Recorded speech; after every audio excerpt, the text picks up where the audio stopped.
muito bem-vindos. Queremos agradecer a vossa presença e fazer um convite.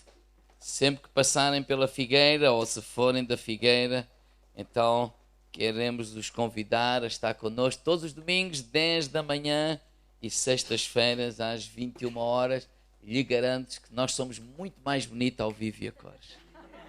Sim ou não? Olha lá para o irmão que está ao lado e veja lá se é verdade ou não é. Claro que sim.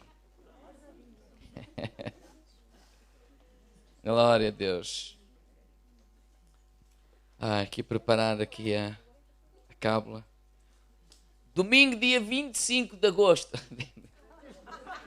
Outubro. Desculpa. 25 de outubro. Eu penso que muda a hora. É verdade. Mas não era isso que eu ia dizer. Agora. Já agora, atrasa ou adianta? Atrasa. Quer dizer que vocês vão chegar mais tarde.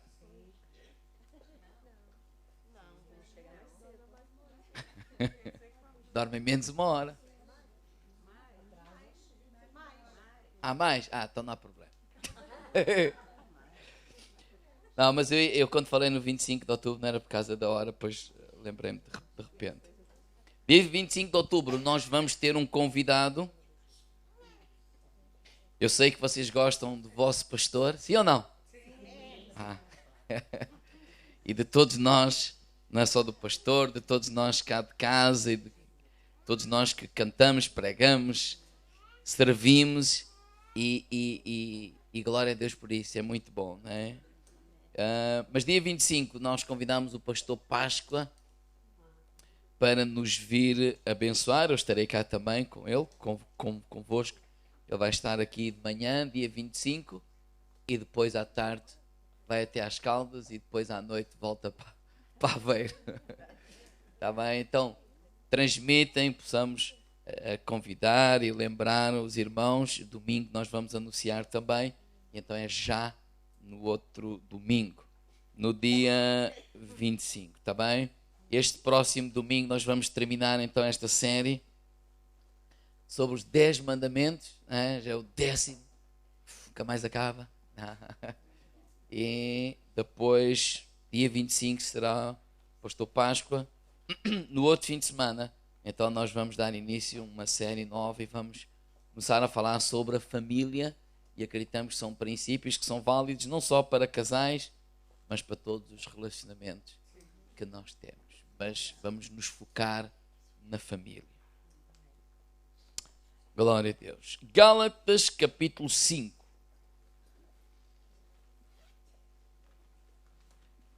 Ainda não coloco. Faz favor. Hoje vamos continuar a falar um bocadinho acerca de descansar em Deus. Eu penso que é um bom tema, sim ou não? Principalmente quando a gente diz, estou a precisar de férias. Então pronto, venha à sexta-feira.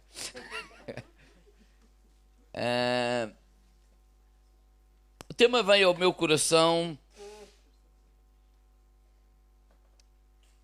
Salmo 91 diz que aquele que habita no esconderijo do Altíssimo, à sombra do Onipotente descansará.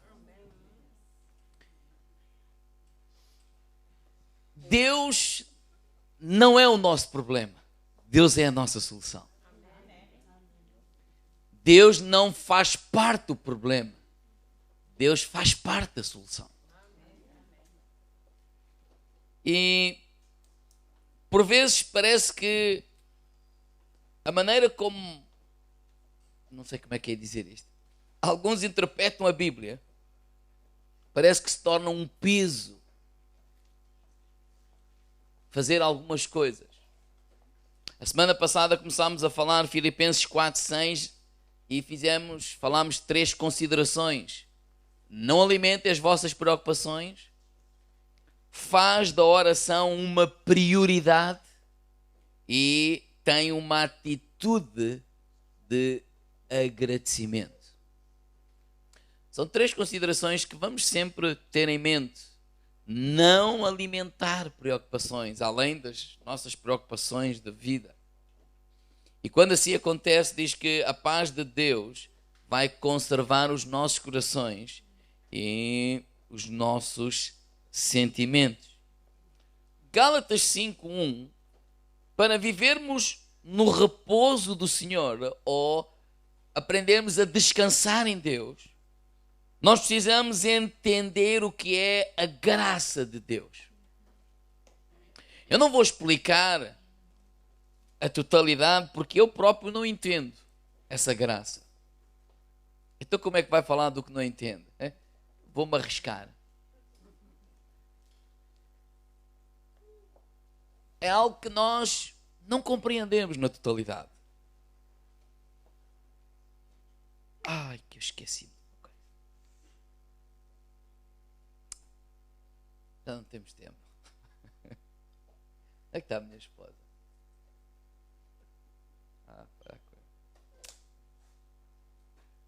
Deixei metade da minha mensagem em casa.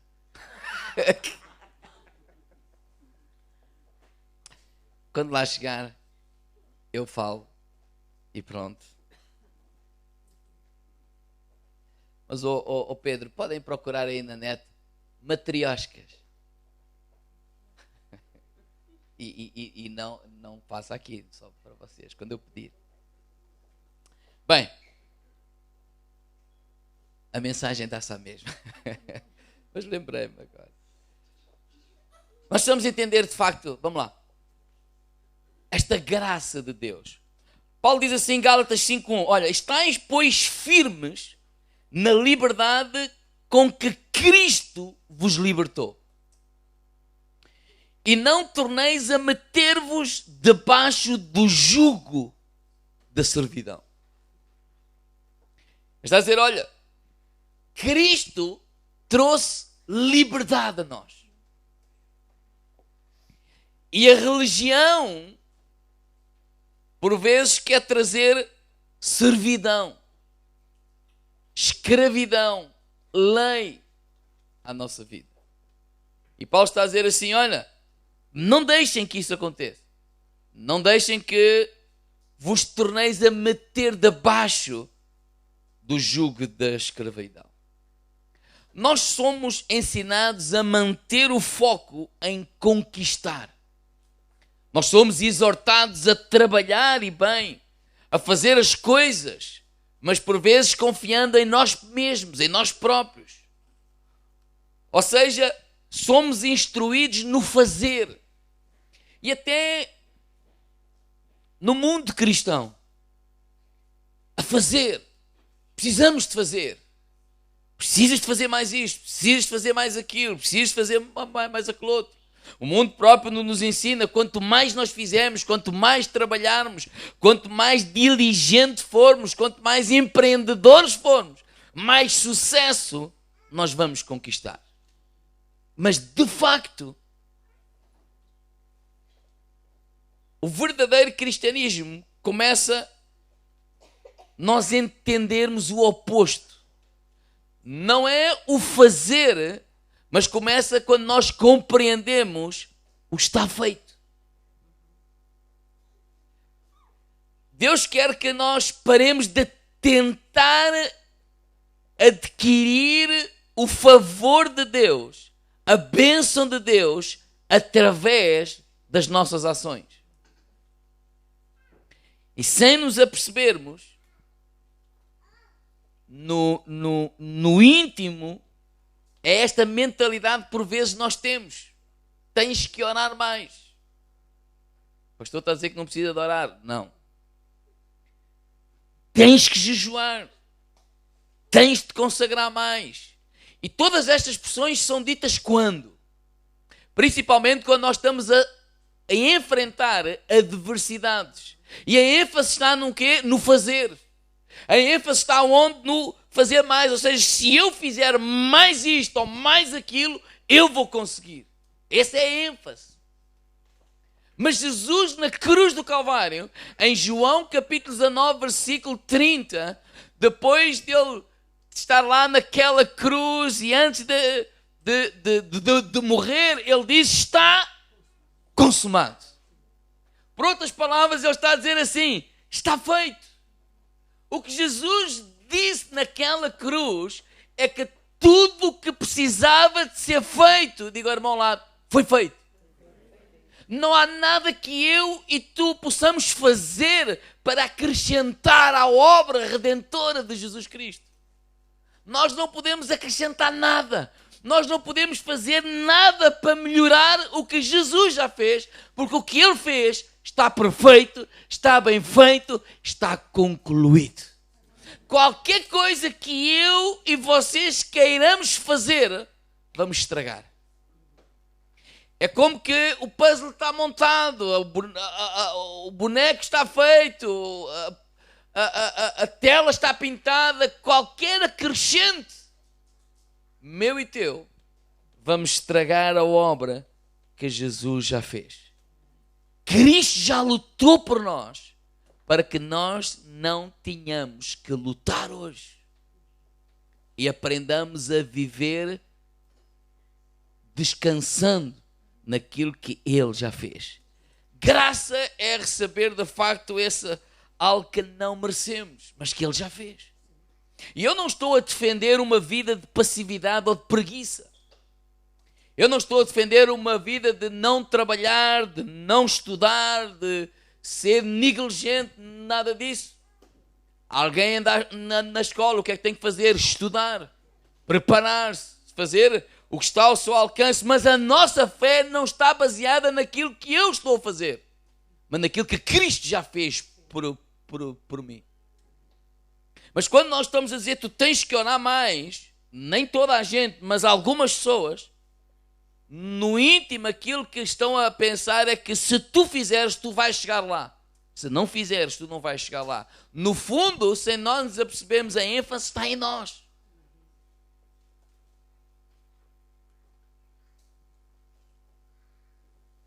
Então a graça de Deus não nos torna preguiçosos. Não nos torna improdutivos. Não é? Mas pelo contrário, ela torna o nosso trabalho muito mais abundante para a glória dele. O próprio apóstolo Paulo, um homem que falou da graça de Deus, ou que mais falou, ele diz, eu trabalhei muito mais do que todos.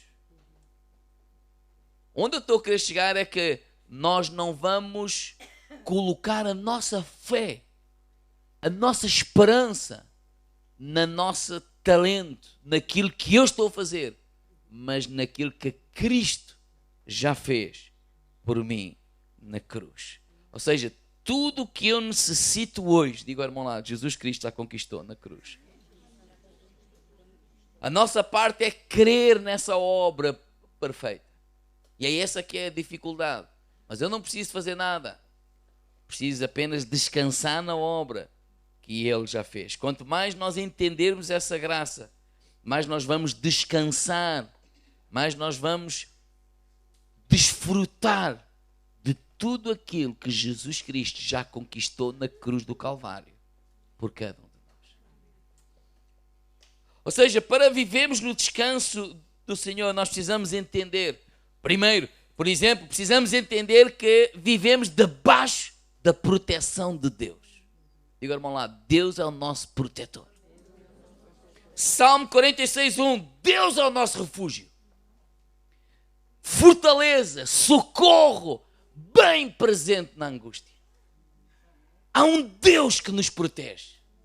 Diga, irmão lá, Deus protege. Há uns anos atrás eu fiz criação de labradores e eu tinha uma cadela chamada Nica. E a primeira vez que ela teve bebés foram 10. E para mim era tudo novo. E alguém foi lá, já não me lembro sinceramente quem foi, e nós tínhamos um terreno, e vi uma casota que ela estava lá e disse, olha, está ali debaixo do alpendre, podes lá ir.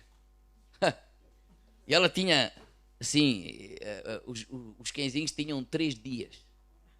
E elas estavam todos assim, ela estava assim deitada, com eles todos debaixo dela. E aquelas pessoas iam lá para ver e assim que chegaram perto, ela arreganhou a taxa. Rosnou e as pessoas, alto. Ou seja, o que é que ela estava a fazer? A defender. aquilo que é dela. Os seus filhos. Nós somos filhos de Deus.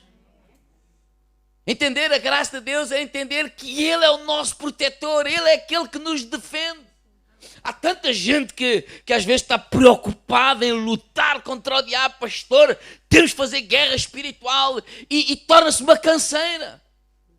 Eu não tenho nada que lutar contra o diabo e eu sei que isso pode ser para uma ou outra pessoa assim esquisito, mas esquisito é esta mentalidade que eu tenho que fazer alguma coisa, como se eu humanamente pudesse alguma coisa contra o diabo ou isto ou aquilo. Não. Agora eu tenho que crer naquilo que Cristo já fez. Jesus Cristo já lutou por nós. Colossenses diz que o lutou e expôs publicamente e sobre ele triunfou. E hoje ele está debaixo de nossos pés, a Igreja de Cristo. Entender a graça de Deus é entender que eu não preciso preocupar, Deus é a minha proteção. Quando às vezes as pessoas falam em guerra espiritual, pastor, mas a Bíblia fala de guerra espiritual, mas não fala para nós não nos metermos onde não somos chamados. Por exemplo, Daniel diz que durante 21 dias ele estava a orar ao Senhor. E o anjo de lá falou o que aconteceu durante esses 21 dias. Daniel só teve percepção do que aconteceu depois que o anjo lhe falou. Mas eu não vi Daniel lá metido nessa confusão. Qual confusão? O anjo vinha e veio o príncipe das trevas e houve guerra lá em cima no céu. Houve ou não houve? Não é o que a Bíblia diz? Mas onde é que estava Daniel? Mas a fazer o quê? Diante de quem? De Deus. Ele não estava metido nessa confusão. Eu não estou a dizer para termos medo, pelo contrário. Daniel estava a orar a Deus. E enquanto ele orava a Deus, diz que estava a acontecer, algures, essa guerra. E Deus enviou outros anjos. E os anjos de Deus venceram. Mas Daniel, o lugar dele, estava onde? Na presença de Deus, a clamar a Deus, a orar a Deus. Ele nem tinha percepção, se calhar, daquilo que estava a acontecer. E o anjo disse, porquê é que demorou tempo? E algumas pessoas às vezes vivem preocupadas e a vida é uma canseira. Estamos na luta. Qual luta? Mas há muitas lutas. Mas essa não é a nossa luta. Jesus já lutou a nossa luta. Ele é o Senhor dos exércitos. Ele é aquele que nos protege. Por isso ele diz, aquele que habita nos esconderijos do Altíssimo, à sombra do Onipotente descansará. Eu direi do Senhor, Ele é o meu refúgio, minha fortaleza, e nele eu confiarei. Aqueles cachorrinhos não têm que sair do lugar do quente da mãe por causa de alguns invasores, não. Há uma mãe que os protege. E há um Deus que nos protege. Há um Deus que nos guarda. Há um Deus que diz, nele não tocas. Diga ao meu lado, vivemos debaixo da proteção de Deus. Entender a graça de Deus, para podermos viver nesse descanso, é entender que Deus nos protege. É entender, por exemplo, que vivemos na liberdade de Deus. Por exemplo, Romanos 8:1 diz, portanto agora nenhuma condenação há para aqueles que estão em Cristo Jesus, que não andam segundo a carne, mas andam segundo o Espírito. Sabe o que é que ele está a dizer? Que nós estamos livres da culpa. Nós estamos livres da condenação. O inimigo é que traz essas vozes de condenação. O inimigo é que quer trazer até ti o passado ou algum pecado que tu cometeste. Mas sabes o que é que está escrito lá em Colossenses? Que Jesus Cristo na cruz do Calvário riscou a cédula, aquilo que trazia condenação. E essa condenação caiu sobre Jesus Cristo. Por isso, nenhuma condenação há para aqueles que estão em Cristo. Eu não tenho que aceitar essa mentalidade de culpa. Eu não tenho que aceitar essa mentalidade de acusação. Viver debaixo da graça de Deus é eu poder compreender que o diabo, ele é o acusador dos irmãos, como diz lá em Apocalipse 12:11. Mas ele já foi lançado fora. Eu preciso descansar. Ele pode lembrar-me o meu passado. Depois, olha, já agora vou-te lembrar o teu futuro. Ele está condenado ao lago do fogo, enxofre, etc, etc. Viver no descanso é recordar que nada nos pode acusar. Porquê? Jesus não te vai perdoar Diga ao irmão ao lado, Ele já perdoou. Irmãos, quando tu vais até Ele pedir perdão, Ele já te perdoou. Jesus já nos perdoou. E Ele não nos condena, Ele diz, vai e não peques mais. Viver no descanso é compreendermos isso. Parece coisas tão simples. Mas quantas pessoas deixam que o inimigo traga condenação à sua vida? Por isso eu não posso tomar a ceia. Por isso eu acho que Deus não me ama. Por isso eu acho que isto está a acontecer porque eu sou assim, eu sou assado, eu fiz, eu aconteci, etc. Eu não orei tanto tempo. Achas que sentes que deves orar mais? Então vai e volta a orar mais. Começa a fazê-lo. Mas condenação, diga ao irmão lá, não vem de Deus. Vem de Satanás. Ele é que é o acusador dos irmãos. Precisamos entender que, por exemplo, nós temos o carinho de Deus. Deus é carinhoso connosco. Diga ao irmão lá, Deus é carinhoso contigo. Significa que temos o abraço de Deus. Sabes que aquela eu não sei se vocês já viram, mas aquela imagem que eu tenho da Nica e outros, mas principalmente a Nica era muito mais carinhosa. Ela, mesmo quando eles começam a andar, ela vai lá com a patinha ou com a boca e traz para cá. É o abraço de Deus. É sentir-se como quando eu pego no Gonçalo e trago até ao peito. É assim que Deus te abraça. Sabe o que é que diz lá em Isaías 40, versículo 11? Como pastor, apacentará o seu rebanho e entre os seus braços recolherá os cordeirinhos e os levará no seu regaço. As que amamentam, ele guiará mansamente. Deus é carinhoso contigo. Deus traz-te ao peito. O amor de Deus traz-nos esse descanso à nossa vida. Ele ama-nos. Diga ao irmão lá, Ele ama-nos. Ele sabe que, melhor do que nós mesmos, que nós somos uma obra em progresso ainda. Ele sabe os nossos defeitos. Ele conhece as nossas imperfeições e ainda assim, Ele ama-nos. Não há nada de novidade em nós para Deus. Ele está a trabalhar em nós. O entendimento de todas estas coisas nos ajudará a viver no descanso do Senhor.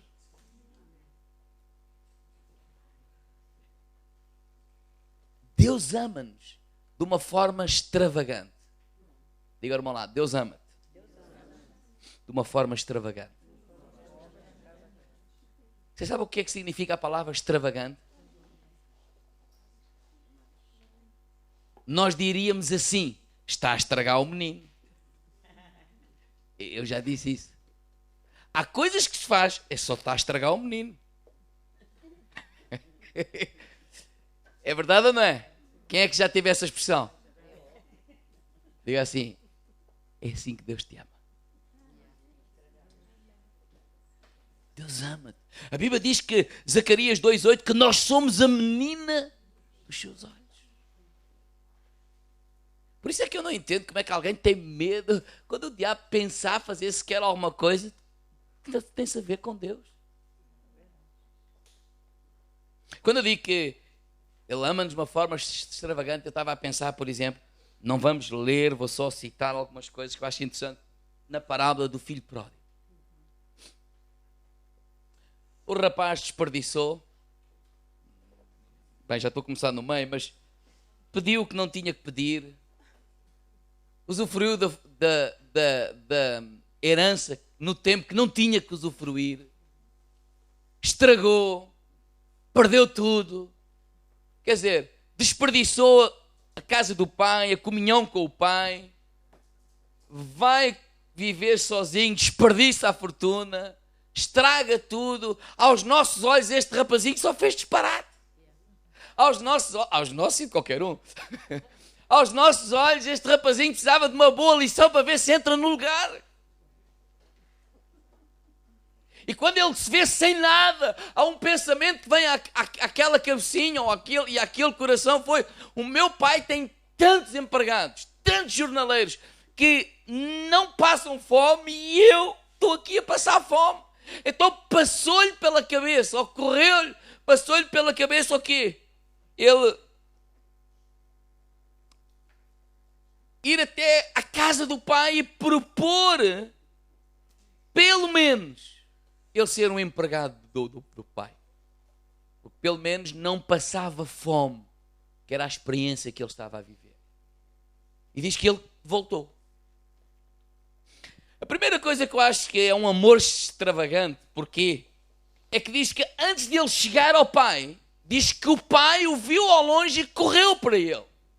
Sabe que isso a mim me diz que o pai já estava à espera dele.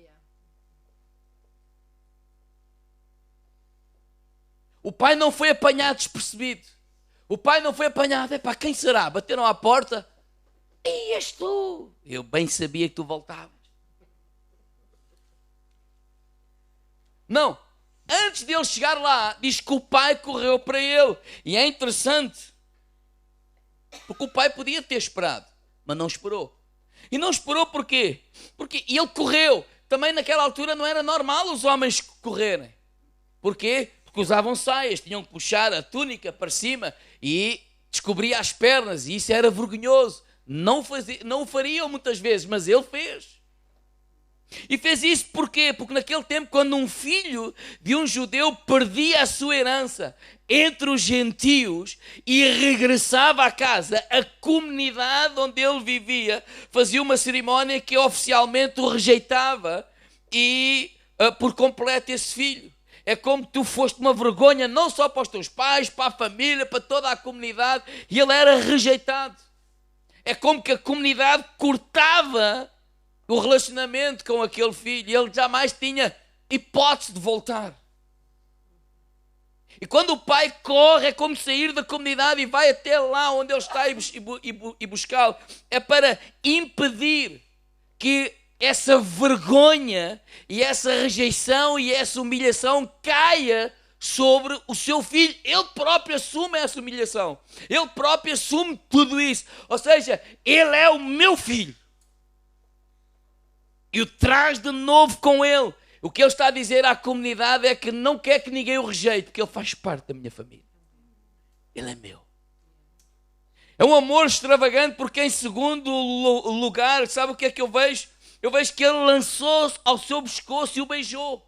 Ele estava sujo, ele cheirava mal, mas o pai não teve qualquer preconceito disso.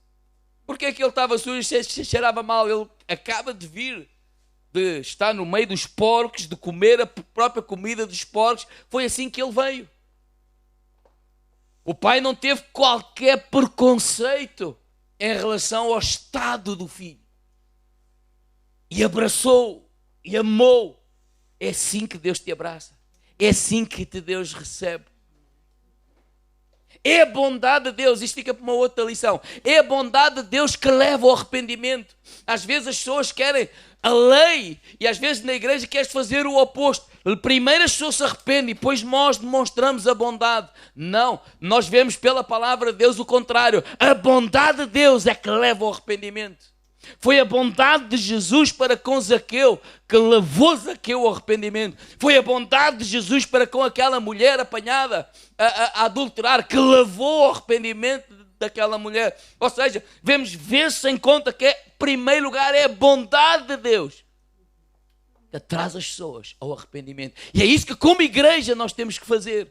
A bondade de Deus nos nossos corações é que vai trazer ao arrependimento as pessoas. É extravagante porquê? Porque ele manda-lhe vestir uma túnica, nem lhe deu banho nem nada. Mas tudo isso tem um porquê.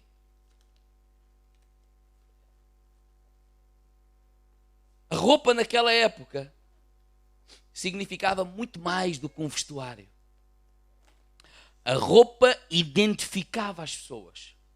As pessoas pobres não se davam ao luxo de vestir roupas boas. Na verdade, os escravos ou os empregados, eles vestiam roupas mais velhas e mais desgastadas. Era como que identificava as pessoas. Era como que mostrava o status social das pessoas. E o que o pai está a dizer é que este meu filho, E repara, o que é que ele tinha na cabeça? Eu vou pedir para ser o empregado. Ele nem sequer fala. Ele chega perto do pai. Na verdade, o pai é que chegou perto dele. Porque, desculpa, não. Correu para ele e nem deixou. Tudo isto acontece e o filho nem abre a boca. Porque no fundo o que o pai está a dizer, tu nunca vais ser nenhum escravo. Isso tens na cabeça, tira isso da cabeça. Tu és o meu filho. E essa túnica te identifica como o meu filho. Quando ele coloca as sandálias nos pés. É um amor extravagante. Então não é extravagante? Algum de nós pensa nas regras de boa educação? Este rapaz precisa de uma lição. Este rapaz precisa de saber com quantos paus se faz uma cabana. Este rapaz precisa de saber muita coisa. O pai faz tudo o contrário. Por isso é que eu disse que a graça de Deus é alguma coisa que eu ainda não entendo. Porque é tudo ao contrário do que eu posso imaginar ou perceber. Eu não sei vocês, mas eu fico com a cabeça voltada do avesso. Mas ele fez isso. Quando ele calça as sandálias representam liberdade e luxo. Só as pessoas livres podiam as usar. Os escravos normalmente andavam descalços. E o que ele está a dizer novamente: tu és o meu filho. Tu não és nenhum escravo. Manda-lhe pôr um anel. O anel o que era? Representa a autoridade. Só os reis e os grandes comerciantes assinavam os seus documentos, carimbando-os com o seu anel. Não é assim que nós colocamos assinatura, eles colocavam um anel.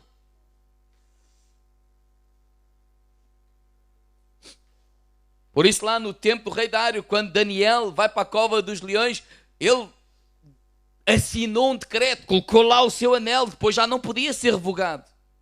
Ele percebeu que tinham enganado o Daniel. Ou que tinham enganado a ele, para ele tramar o Daniel, mas já foi tarde.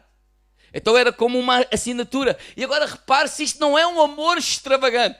Como é que, o que ele está a dizer, este pai, é que ele coloca-o à frente dos seus negócios. Quem? O homem que desperdiçou a fortuna dele. Alguém compreende isto? Vamos ser honestos. Vocês faziam colocar toda a vossa conta bancária na mão de um filho que tinha desperdiçado tudo o que lhe tinhas dado? Fazíamos isso? Tu se calhar fazias, eu não fazia. Claro que não fazíamos. É incompreensível isto. O que ele está a dizer é que não só o ama, mas confia nele. Deus está a mostrar assim: olha, não só te amo, és o meu filho, mas eu confio em ti. Volto a confiar em ti. Porque repare, na cabeça dele, eu sou um empregado. E o que o pai está a dizer: não. És um filho, mas não é por metade. Por inteiro. Esta é a razão que a gente às vezes critica o filho mais velho. O filho mais velho. Mas também não é fácil ser o filho mais velho. Porque não é fácil compreender esta atitude. Vocês compreendem esta atitude? Claro, a gente pinta o evangelho de cor-de-rosa. Claro, Deus amas, blá, blá, blá, blá, blá, blá. Sente tu na pele deles e vais ver. É incompreensível. Mas esse é o amor de Deus por nós. É um amor de facto extravagante. É um amor que ele diz: eu confio em ti. E a nossa salvação mudou tudo. A nossa salvação mudou tudo. Nós fomos perdoados, nós fomos justificados. O sangue de Jesus Cristo está sobre as nossas vidas. Eu não entendo como é que alguém entregou a vida a Jesus e depois diz: pai, mas agora precisamos quebrar não sei o quê, mas agora precisamos fazer guerra espiritual, mas agora precisamos... Ou seja, colocamos toda a responsabilidade em nós. Bem, isso que Jesus fez na cruz, bem, isso é uma coisa menor. Agora alguma coisa nós temos mesmo que fazer. E o que temos mesmo que fazer não é nada disso. É descansar na obra que Cristo já fez por nós. Quando Jesus Cristo morreu por nós, diz: está consumado. A tua salvação foi consumada. O perdão dos teus pecados foi consumado. A tua justificação foi consumada. Tudo foi consumado na cruz do Calvário. E nós temos que aprender a descansar naquilo que Cristo já fez por nós. E a desfrutar dessa comunhão. Eu não estou a dizer que não vamos buscar a Deus. Claro que o vamos fazer. Porque queremos ouvir de Deus e sabemos que Ele tem mais para nos contar. E precisamos de saber. É quando nós compreendemos isto que nós vamos viver escondidos em Deus. Diga ao irmão lá: escondidos em Deus. E é aqui que paramos a lição, porque a lição ficou em casa. Colossenses 3 diz assim, mas eu não vou demorar muito mais.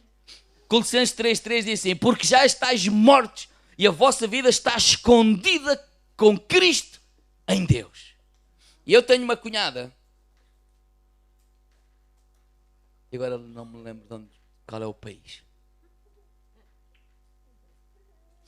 A minha esposa está com o Gonçalo. Olha, esqueci. Ela é país do leste. E ela um dia ofereceu-nos umas matrioscas. Quem é que sabe o que é? É isto. É uma boneca russa. Então, elas abrem-se. E depois sai da outra. Abre, sai outra. E agora, olha, imaginem. Olhem para mim e imaginem a matriosca. E aquilo que quando a Bíblia diz aqui, Colossenses, que vem ao meu coração, porque já estáis mortos e a vossa vida está escondida com Cristo em Deus. Eu abri a matriosca maior e coloquei o nome de Deus. A matriosca menor, Jesus. Menor no sentido que a outra vinha lá dentro e a outra pequenininha que somos nós, que andamos aqui neste mundo. Quando o diabo quer fazer isto ou aquilo, quando circunstâncias, etc. A Bíblia diz que nós estamos escondidos em Cristo. Amém. Em Deus. Yeah. Então era tuc, tuc, tum, fechado. Onde é que nós estamos? Lá escondidos. Aquele que habita no esconderijo do Altíssimo, à sombra do Onipotente, descansará. O diabo quer trazer acusação e nós tuc, tuc, tuc, tum, escondidos em Deus. Estamos escondidos em Cristo. O que é isso em Cristo? Na obra redentora de Jesus Cristo. Naquilo que Cristo fez por nós na cruz do Calvário. Quando nós estamos a enfrentar circunstâncias, etc., nós sabemos que nós estamos protegidos por Deus.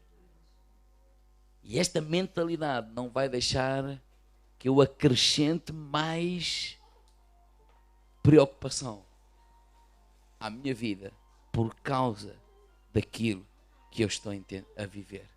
Quando nós entendemos estas verdades, nós vamos desfrutar um pouco mais deste descanso que a palavra de Deus fala, desta paz que a palavra de Deus fala. E para terminar, como posso então alcançar esse descanso? Algumas coisas práticas. Quando as pessoas falam, eu não preciso fazer nada. Então, quando eu falei isso a alguém disse, então pronto, não faço nada. Eu não preciso de orar, eu não preciso disto, eu não preciso daquilo. Aqui a questão está no precisar. E esta palavra precisar leva-nos que está nas minhas mãos. E onde estamos a tentar dizer é que nada está nas tuas mãos. Está nas mãos dele. Porque claro que se eu quero aprender a descansar em Deus, eu tenho que fazer em primeiro lugar Jesus o Senhor da minha vida. Tenho que entregar a minha vida a Cristo. Tenho que dizer, Deus, tu passas a governar a minha vida. Segundo conselho, qual é? Precisas passar tempo com Ele. Irmãos, quando eu e a Carla casamos, ou quando o casamento acontece, nós não é ponto final, pronto, estamos casados, e agora? Já está. Diga ao irmão ao lado, esse é o problema.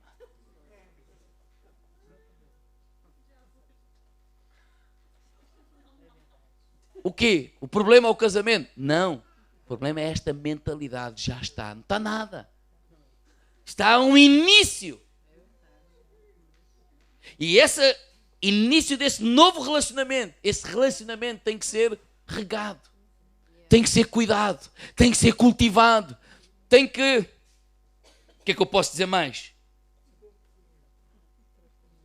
Alimentado. Ajudem-me. Rápido. Que é para não acabarmos tarde. Hã? Não, por enquanto ainda não está partido. Mas onde é que eu quero chegar é que se nós não alimentarmos, se nós não cuidarmos, se nós não fizermos crescer, ele vai terminar. E como é que isso acontece? Passando tempo juntos. Conversando, fazendo coisas juntos. E se a nossa relação com Deus não for alimentada, nós precisamos de alimentar a nossa relação com Deus. Precisamos criar o bom hábito, às vezes fechar a porta, desligar o telemóvel, desligar a televisão, desligar o computador, porque nós hoje somos um povo ligado ao mundo. E isso pode ser prejudicial. E quando eu estou a falar isso, não estou a falar, não vamos ter telemóvel, não vamos ter televisão, não vamos ter internet, não vamos para as redes. Não é nada disso que eu estou a falar. Tu tens o seu tempo. Mas precisamos de ter também aquele tempo de estar só com Deus. Já agora um conselho, precisamos também ter aquele tempo de estar só com a mulher. Diga ao irmão lá, sem o telemóvel. Eu não sei, mas se há coisas que me irritam, eu entrar numa loja, a pessoa está-me a atender, toca o telefone, larga-me e vai atender outra pessoa. Mas eu estou ali a fazer figura de urso. Figura.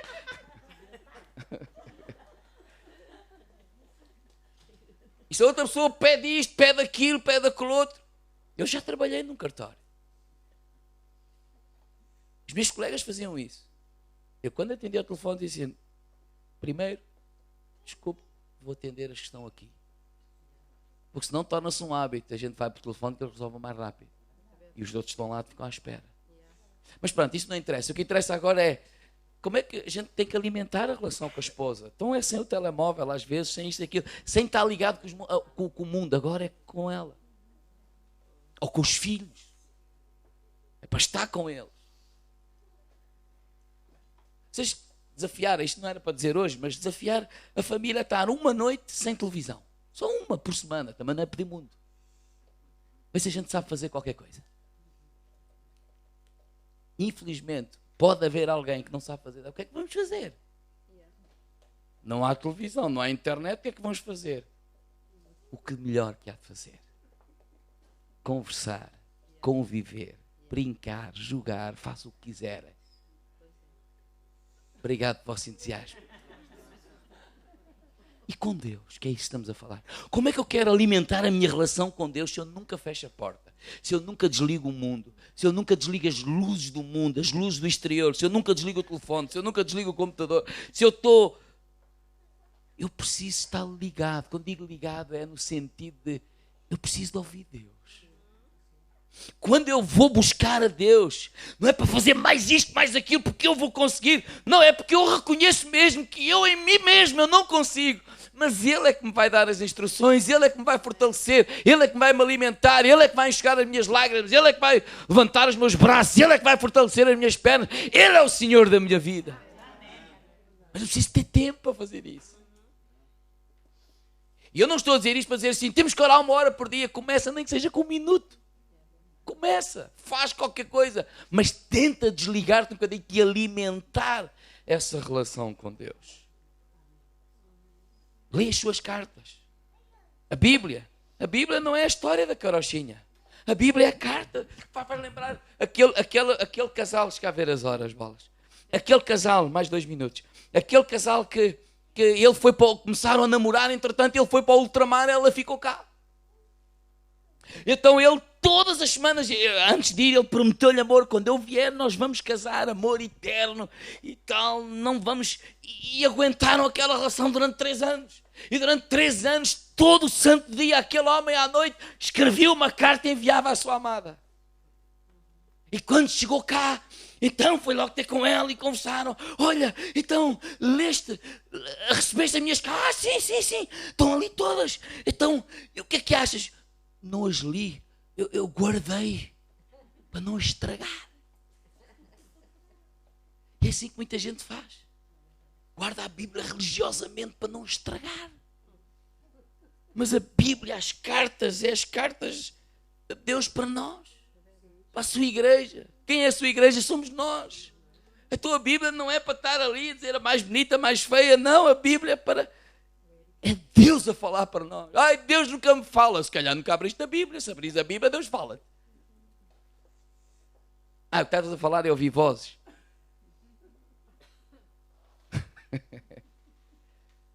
Deus fala-nos.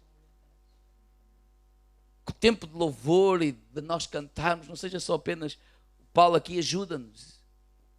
Mas é para, como com um treino, para nós fazermos em casa. Ai, pastor, não sei cantar. Deus não se chateia com isso. Uma coisa que eu sei é que Deus adora ouvir a tua voz. Abrir o nosso coração. Passar tempo com Deus.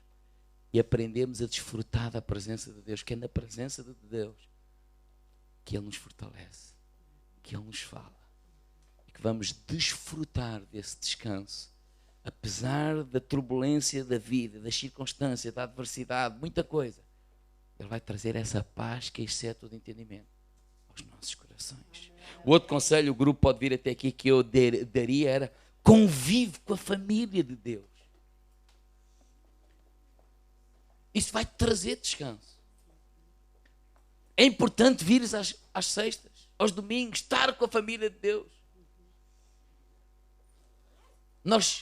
Vais ver que não é só tu que tens essas lutas, outros, como nós, passamos essas mesmas lutas. E ao partilharmos essas lutas, vamos nos encorajar uns aos outros. Vamos trazer descanso também às nossas almas. Diria-me alguém: pastor, mas a igreja, a família de Deus não é só à sexta e ao domingo, também é durante a semana. Claro, mas tu nem à sexta nem ao domingo. Tem que haver um início qualquer, homem.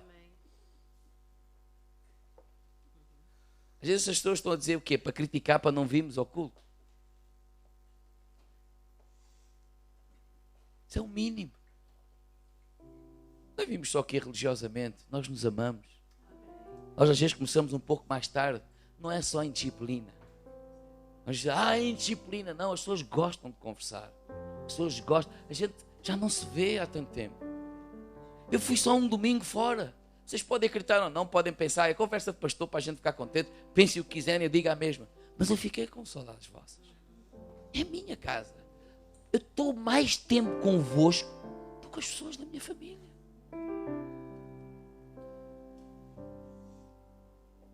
Vocês fazem parte de nós. Vocês passam a conhecer melhor a nós do que a minha própria família. Provavelmente com o tempo vou desabafando mais com alguns de vocês do que com outras pessoas. É importante convivermos com a família de Deus. Eu também não entendo essa coisa de dizer, pastor, bem, eu aí sou como a Nica. Também mostro os dentes. Ai, pastor, gosto muito de ouvir falar, mas lá aquela gente... Epa, que é isso? Lá aquela gente... Estavas a falar de quem? Não, pá. É a mesma coisa que alguém dissesse assim, eu gosto muito de si, mas da sua família não. Você ia ficar todo contente. Tens razão. O que é isto? Diz mal da minha gente, está a dizer mal de mim. Se não gosta das pessoas que estão comigo, não gosta de mim. Pode dar uma volta. Quer dizer, não vou dizer isto assim, né? Sou educado. Não, mas nós às vezes ficamos todos contentes que alguém nos passa, desculpa a expressão, a mão pelo pelo, e eles é que são. Não, é a minha família. São eles que estão aqui comigo. Desculpa lá, não é os outros lá da internet. São vocês que estão aqui connosco. E nós vivemos coisas boas, vivemos coisas más, vivemos coisas que nos alegramos, vivemos coisas que choramos, mas vivemos juntos e caminhamos juntos e vamos lá para a frente juntos. E eu estou aqui só há meia dúzia de dias, mas vocês estão aí há 20 anos, outros há 30 anos, outros há 40 anos. Dê lá uma cotovelada ao irmão ao lado e diga, ei, eu não é? E eu digo, desculpa lá se te acordei.